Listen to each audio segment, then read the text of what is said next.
Good afternoon, everyone. I am Dr. Nitesh Kalnide, intervention cardiologist working in Raheja Hospital. I've been in this field for the last 6.5 years. So today we'll be talking on a very important topic, that is management of cholesterol for the prevention of acute myocardial infarction. See, the main motto of today will be prevention is better than cure. Always prevention is better than cure. What can we do to such that the patient does not get a heart attack? So that's very important. Coming and treating is always good, but always it is better if we can prevent the incidence of heart attack. So let's see what is the cholesterol. So cholesterol is required for the normal function of our cell in the day-to-day activities. The most important in the brain, where they are required for the normal function of the cells of the brain and also help in transmission of electronic impulse from the brain to all other parts of the body. They are required for the normal function, metabolism of the cell. Important thing what we need to know is that the cholesterols can be metabolized in the body itself, and the extra what we take by the diet is always extra which creates a problem. So whenever there is excess of cholesterol, that can be LDL cholesterol, triglycerides, or the total cholesterol, whenever there is excess, they go and then deposit in the various arteries of the body. They can be get accumulated in the coronary arteries, in the arteries of the brain, arteries of the kidney, or sometimes in the lower limbs also, or sometimes the arteries which supply blood to the abdomen. Whenever there is mild, there's slowly over time the deposition in the artery goes on increasing, and the cholesterol content goes on increasing, and then it creates a blockage. Whenever the blockage is more, there's always a chance that this blockage might rupture, and this will lead to formation of a clot and complete obstruction of the arteries. So what happens in heart attack is there is cholesterol blocks which goes on increasing, and suddenly one fine day it ruptures. There is a clot formation in the artery, and then artery gets blocked 100%, and there is no blood flow to the heart, and this causes heart attack. So what important thing that we need to know, there are two types of cholesterol. One is good cholesterol, that is HDL cholesterol, and other one is LDL cholesterol, that is the bad cholesterol. So what is the function of the good cholesterol? HDL cholesterol is a good cholesterol. What it basically does is it picks up all the cholesterol plaques in the arteries and brings it back to the liver, from where it can be excreted. The function of LDL cholesterol is reverse. It takes the cholesterol from the liver and goes and deposits in the arteries. So that's why the cholesterol blockage increases, and that the main reason is LDL. So that's why LDL is called as bad cholesterol, HDL is called as good cholesterol. The most important now for us is how do we reduce this cholesterol, because any excess of this cholesterol is bad. How to reduce this is very important now. So we should know one thing is that adequate sleep, regular moderate exercise, and to avoid stress. This is one of the major things where you can reduce the cholesterol. Then the other thing is by diet. So our diet should include high fiber, and it should have low calories. Increase the consumption of fruits and vegetables, which will reduce your cholesterol level, and avoid all red meat, which will increase the bad cholesterol. Fish is known to increase the good cholesterol and reduce the bad cholesterol. And if you are taking any starchy food, it is advisable to take starchy foods that are slowly absorbed, like fruits. Among rice, basmati rice is slowly absorbed, and it is better compared to other forms of rice, beans, and preferable to take whole bread compared to white bread. And other most important that we should remember is the oil that we use for cooking.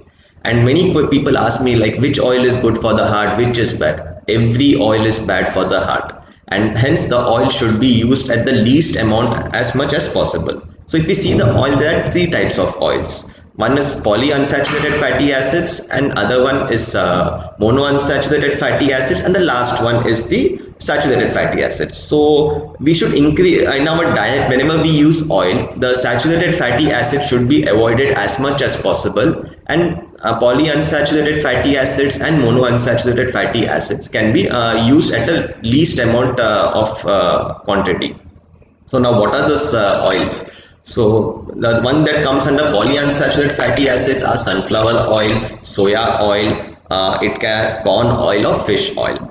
And then monounsaturated fatty acids are like olive oil, peanut oil, and almond oil. So oil should be used at the least quantity, and if we have to use it, Preferably select either sunflower, soya, corn oil, peanut or almond oil or olive oil. But whenever you use a oil, not to stick to one type of oil, because every oil has some form of bad qualities. So we should always keep changing our oil. Among the six which I have told, all this oil should be used at a minimum quantity, and everything should be circulated. Like suppose once we buy a sunflower oil, so next what we have to do is we have to buy corn oil, and then next time soya oil or olive oil, peanut oil. Keep regularly changing the oil, and avoid the use of dalda and vanaspati ghee and butter, and all this will increase your cholesterol level.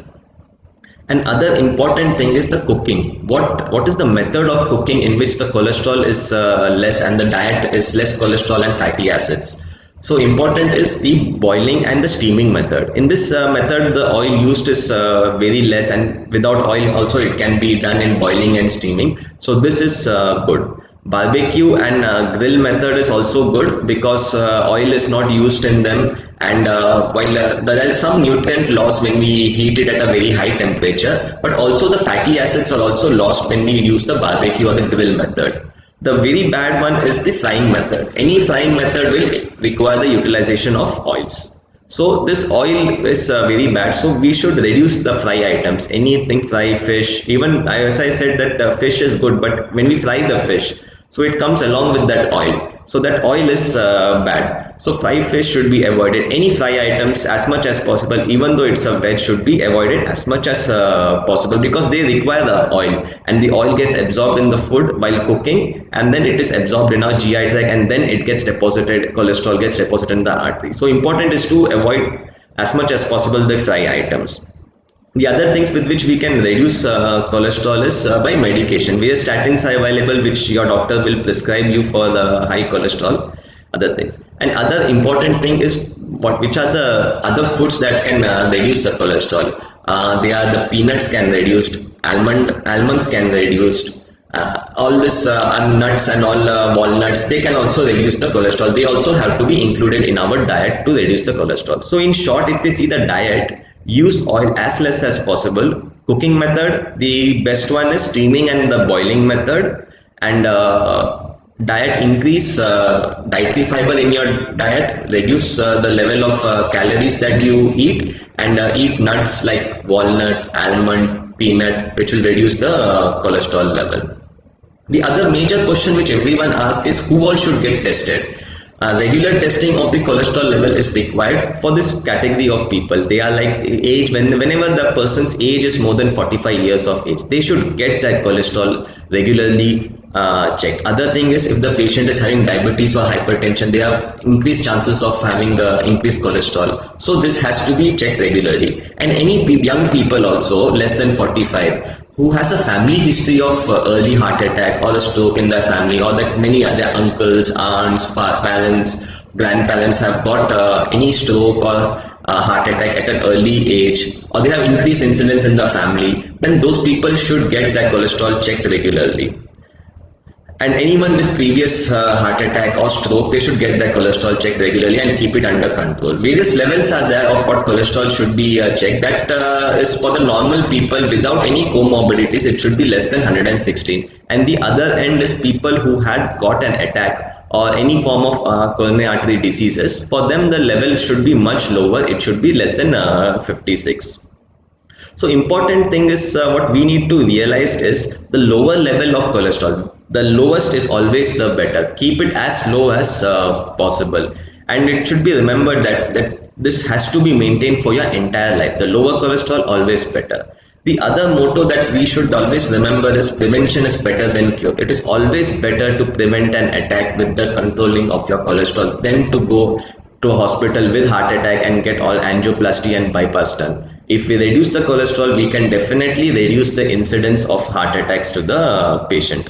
An important thing in this COVID era, I wanted to make people realize is that the hospitals, they are always there to treat for the heart attacks, but also remember that hospitals is always there, and we are always there to reduce your cholesterol and other risk factors which can reduce the incidence of the heart attack. We are there for the treatment of heart attack, and we are also there to prevent the heart attack in this patient.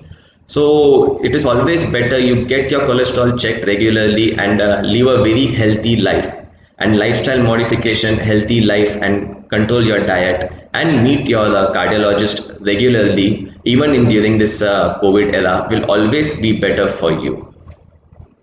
Thank you.